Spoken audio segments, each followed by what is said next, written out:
la presentación de buenas prácticas agrícolas y certificaciones ambientales que habíamos empezado en la clase anterior y quedó grabada en otro video.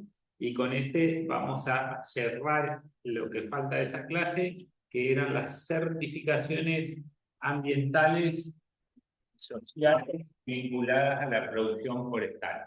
Vamos a hacer un pasaje rápido por lo que vimos en la clase anterior y vimos lo de buenas prácticas y teníamos en esta primera transparencia una serie de vínculos ahí para consultar, que dijimos que hay unos cuantos manuales. Los tres últimos que aparecen acá es SC, que es Forest Stewardship Council, PFC, que es la certificación paneuropea para forestales, y cerfoar.org.ar, que es la iniciativa argentina que certifica PFC.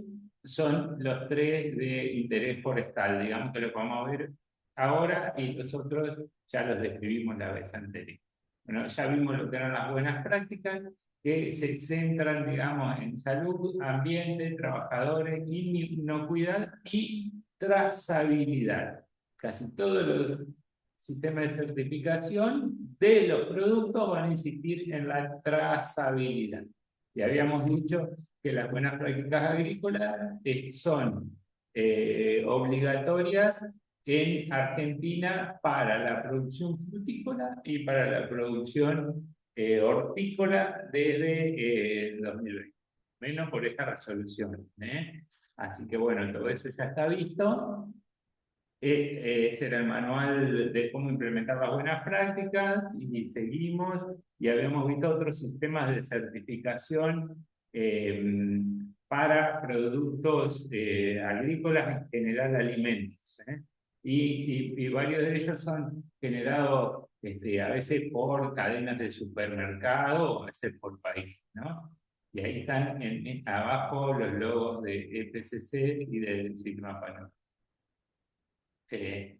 Vimos cómo las certificaciones pueden ser de primera parte cuando cada uno dice con sus palabras, digamos, certifica con sus palabras, su buen nombre, la forma en que elabora el producto. La de segunda parte es cuando es controlado por el comprador. Entonces el comprador certifica que produjo respecto a determinada norma. Y tercera parte, como lo más común, es cuando un organismo de certificación independiente, que debería ser el tercero, le garantiza al comprador que el productor lo hizo de ese modo.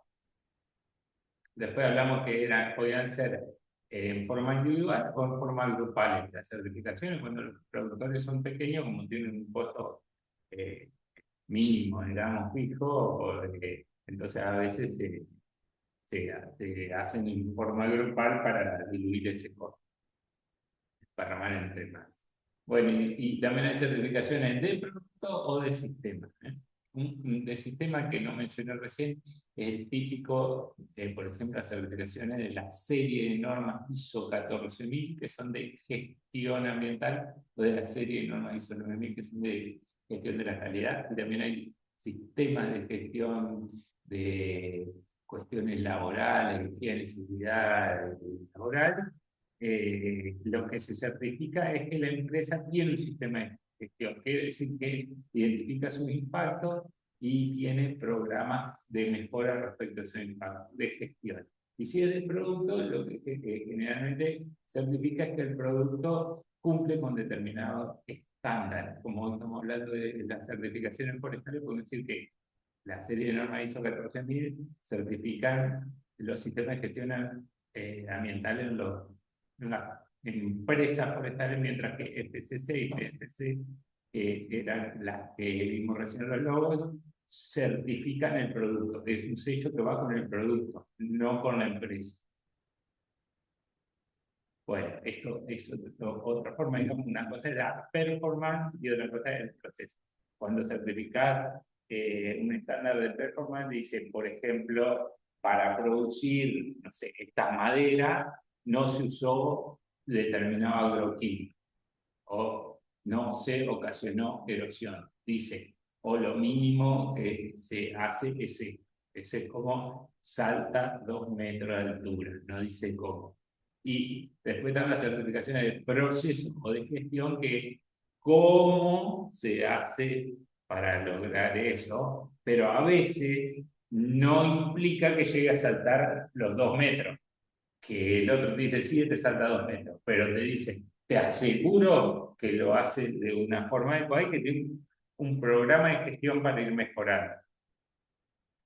Es otra más. Esto es todo para alimentos, buena práctica de manufactura. Sigamos un poquito adelante. Esto es estándar Global Gap, que es similar al paneuropeo, digamos que era para forestales, digamos, esto es para alimentos, son normas que aplican generalmente para países europeos y es parecido a lo de buenas prácticas agrícolas, pero con una visión europea y generalmente para cadenas de distribución vinculada a los países de Europa se requiere, esto ocurre para las frutas que se vende de acá a Europa y demás, generalmente tienen que certificar esto.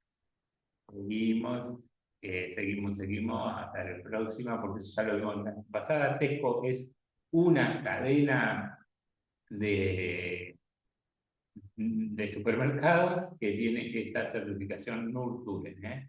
También tiene sus propias buenas prácticas, ¿eh? Y seguimos un poquito más para mirar BRC, otro protocolo de seguridad alimentaria, perdón, que surge en Inglaterra y después se hace un estándar internacional. Seguimos HACCP, que son el control de análisis, el control de puntos críticos.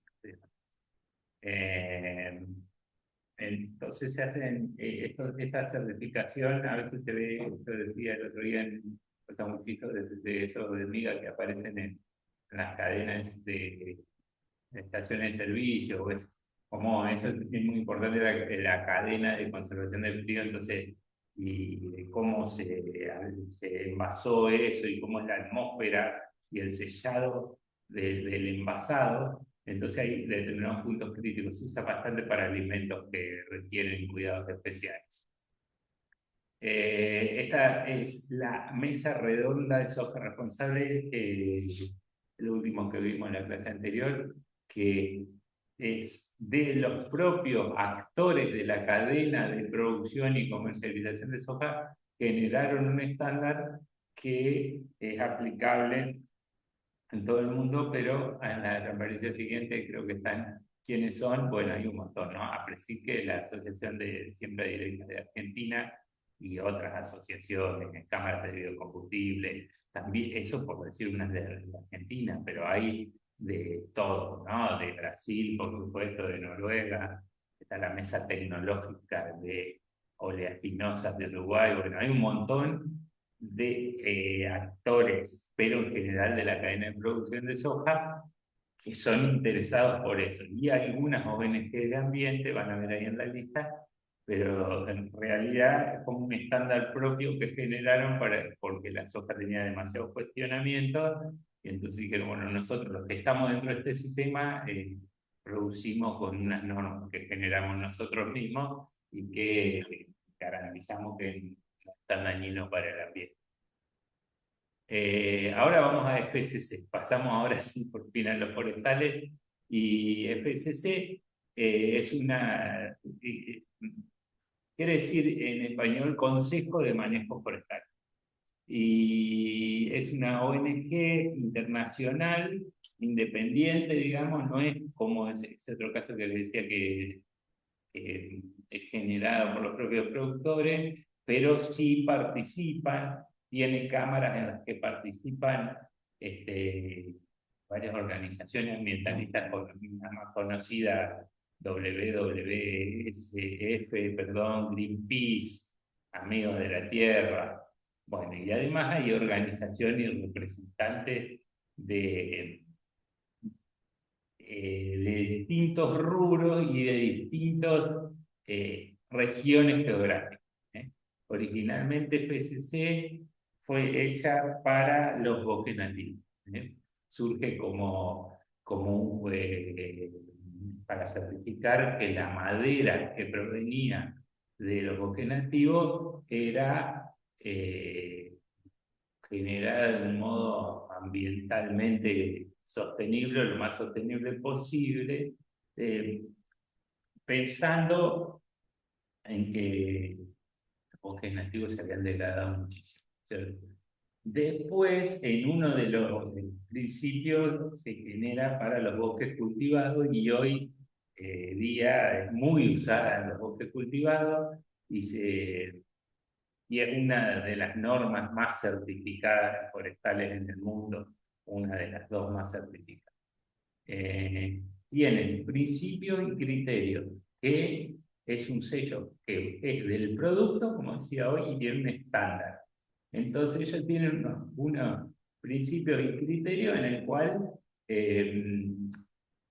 fijan los estándares y dicen inclusive qué productos químicos se pueden usar y cuáles no, hormiguicida, bueno, insecticida en general, herbicida, tiene prohibiciones directas, tiene excepciones, inclusive cuando a veces no hay otra alternativa y es la única salida, te obliga a hacer algún plan de reemplazo y mientras se está estudiando se puede usarla, hacen excepciones capaz por 1 o por 2 años, y como se refería a los bosques nativos originalmente, tenía un fuerte componente social, una fuerte componente social que tenía que ver con los derechos de los pueblos originarios, y esto fue una de las principales dificultades que se tenían para obtener los sellos, porque muchas veces hay pueblos originarios que reclaman derechos sobre los bosques, como pasa en el sur nuestro y en Chile pasaba mucho. Y busca dentro de eso, casi siempre, cualquier certificación, lo dijimos en la clase pasada, lo primero que hay que hacer es cumplir las leyes, ¿no? Cumplir las leyes del país y después cumplir los principios como está acá de FCC.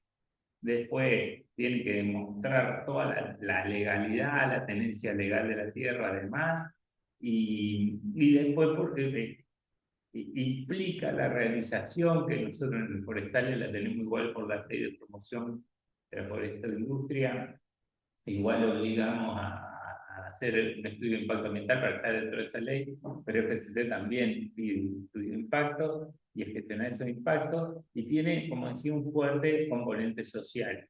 No solo el respeto de los derechos de tenencia de la tierra, de los pueblos originarios y demás, sino también por los trabajadores, la remuneración de los trabajadores, buscar una cierta justicia y equidad.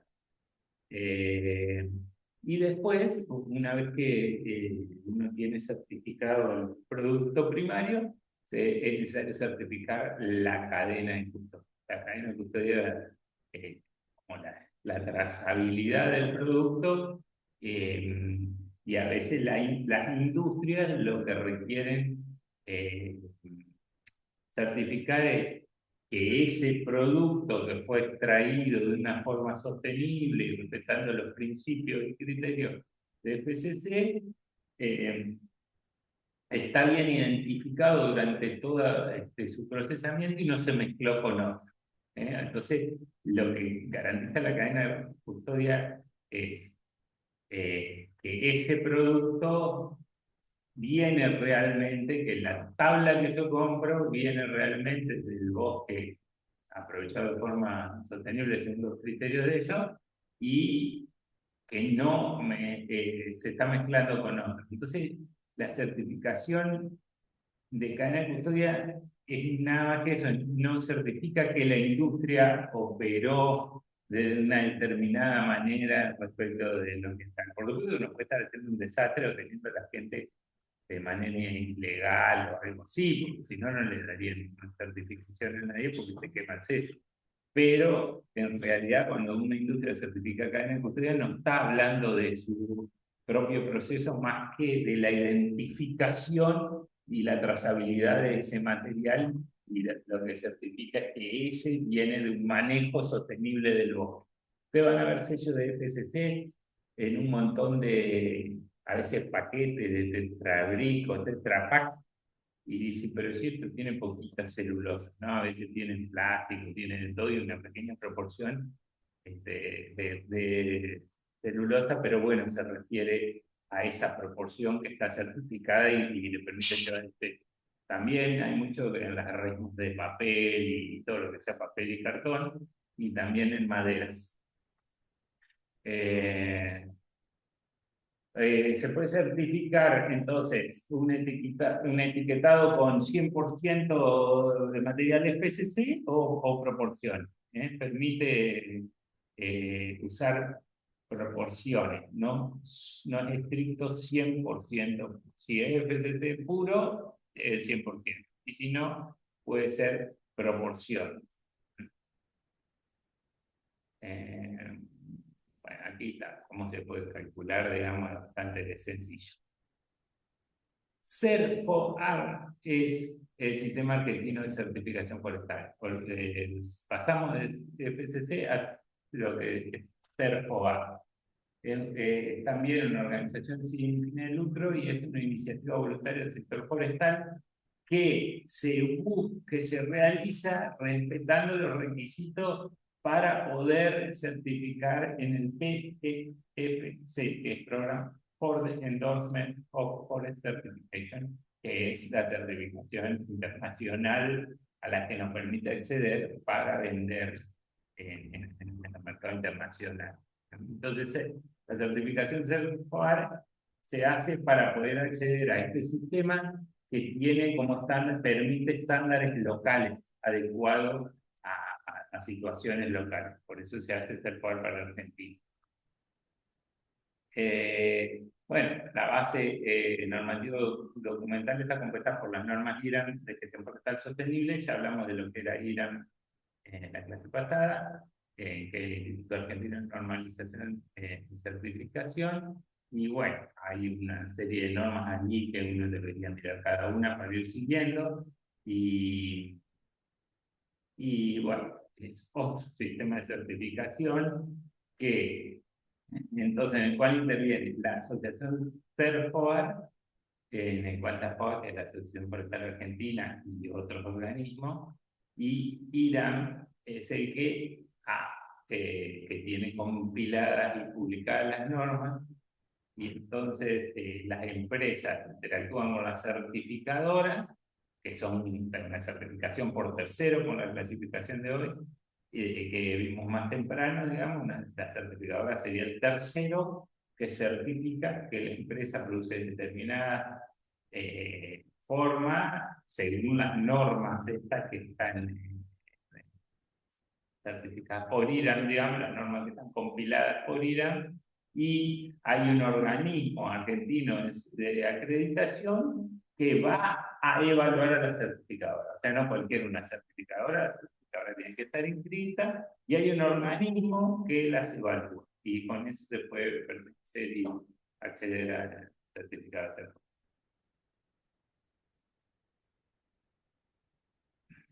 Aquí hay una pequeña filmina de cómo sería el proceso para acceder a las normas, con un poquito más de detalle que la anterior. No vamos a detenernos mucho.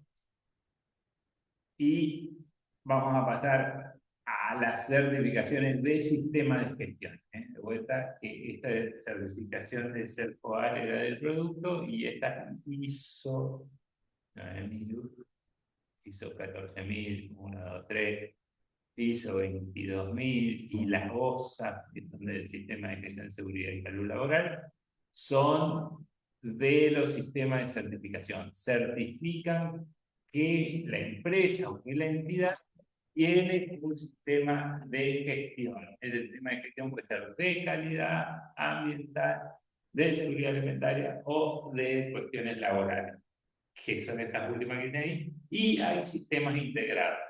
Se tiende a hacer sistemas integrados porque cuando ya implementa un sistema de gestión en calidad, está bastante cerca de implementar el sistema de gestión ambiental. A veces lo más difícil es demostrar todo el cumplimiento con la ley.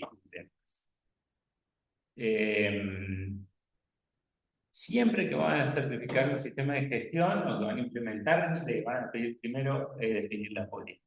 Para definir la política tiene que ser adecuada al contexto. Y para adecuarla al contexto, uno tiene que identificar sus impactos ambientales. Entonces, de vuelta ahí tiene que hacer como una matriz, como la que ustedes me están viendo en el práctico, de 3 semanas, tienen que hacer una matriz de identificación y caracterización de impacto ambiental. Entonces, para poder adecuar a mi empresa y mis impactos la política ambiental. Entonces, en mi política voy a incluir el cumplimiento con la mejora de esos impactos puntuales. Imagínense, no es lo mismo una industria que una empresa agropecuaria. Entonces, una industria raramente puede ocurrir, ¿no? Pero no está capaz preocupada por la erosión.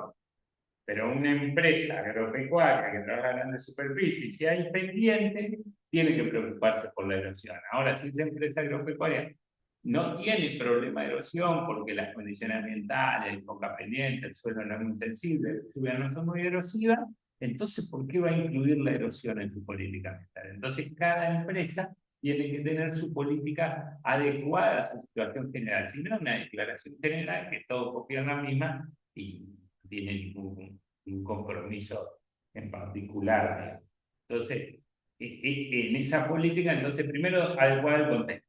Segundo, tiene que incluir el compromiso con la protección del ambiente y la prevención de la contaminación. Después, todas, por definición, tienen que incluir y manifiestamente que va a cumplir con los requisitos legales, aunque tiene que cumplir igual, certifique o no, ¿no? Y para los sistemas de gestión es importante incluir el concepto de mejora continua dentro de la política que incluya, que se compromete a mejorar cada vez más. Entonces, para mejorar cada vez más, como un proceso de gestión que ustedes han estudiado en otra materia. Entonces, hace análisis, diagnóstico, se ponen metas y se monitorean el cumplimiento de esas metas y después sobre ese nuevo se hace otro análisis, otro diagnóstico y se va como una espiral ascendente de mejora continua. Además, tiene que estar documentada, no dice, sí, nosotros tenemos la política, pero no, tiene que estar documentada y firmada por el más alto nivel de decisión, ¿no? A veces el propietario, a veces el gerente, pero siempre el más alto nivel de decisión y tiene que ser conocida por todos los actores, ¿no? Entonces tiene que estar bien comunicada, ustedes habrán visto las estaciones de servicios de la política de calidad, la política de ambiental o bueno, el que tenga un sistema de gestión ambiental de calidad certificado van a ver carteles porque la política la tienen que conocer todos los que trabajan ahí, pero también los clientes y proveedores. Tiene que estar bien disponible y tiene que ser actualizado. Entonces, todos los años, cada 2 años, la más alta dirección, el más alto nivel de decisión va a volver a firmar la política, la misma o con alguna reformulación. Eso respecto de la política. Eso es lo primero que hay que hacer para hacer certificaciones del sistema ambiental, definir la política. A partir de la política, vamos a hacer la planificación. Como ya identificamos cuáles son los aspectos ambientales más importantes, a partir de esa matriz de caracterización de impacto, que quiero reiterar cuál es, pero ustedes saben, entonces se van a plantear objetivos y programas, como el programa de gestión ambiental que ustedes están haciendo, ¿no? Entonces, ustedes van a hacer una serie de programas. ¿Programas sobre qué cosas? Y van a elegir en lo que más impacta y los que también tengan más potencial de mejora, porque por ahí no tiene impacto, pero no puede tener potencial de mejora. Como no se puede gestionar todo a la vez, voy a elegir algunos sobre los cuales voy a hacer programas de gestión y voy a hacer esos programas de gestión. Por supuesto que si hay problemas con algunos requisitos legales, eso sí o sí requiere un programa de gestión porque yo tengo que ir a cumplir el problema que esté algún conflicto. A veces no es un incumplimiento deliberado o una ilegalidad que están cometiendo, sino requisitos que por algún motivo no se puede cumplir. Pasó hace unos años acá cuando se decía que era obligatorio entregar acá me refiero a la provincia de Entre Ríos, los envases de agroquímico vacío a los centros de acopio transitorio, pero no había centro de acopio transitorio. Entonces yo estaba obligado a hacer una cosa, pero que no la podía cumplir. Entonces, pero lo que sí tenía que hacer un programa de gestión para intentar dinamizar que aparezcan esos centros de gestión. Ahora sí, esos centros de acopio transitorio, ahora sí hay, y ahora yo sí o sí tendría que cumplir. Pero hay otras cuestiones, por ejemplo, hay una norma que obliga, que ustedes están metidos, a controlar las invasiones de acacias. Pero si yo no sé cómo controlarlas, debería tener un programa para irme acercando a mejorar eso. Eso es un sistema de gestión. Identifiqué este problema y me voy arrimando a mejorarlo, a estar cada vez mejor respecto de eso. Bien. Y después está la certificación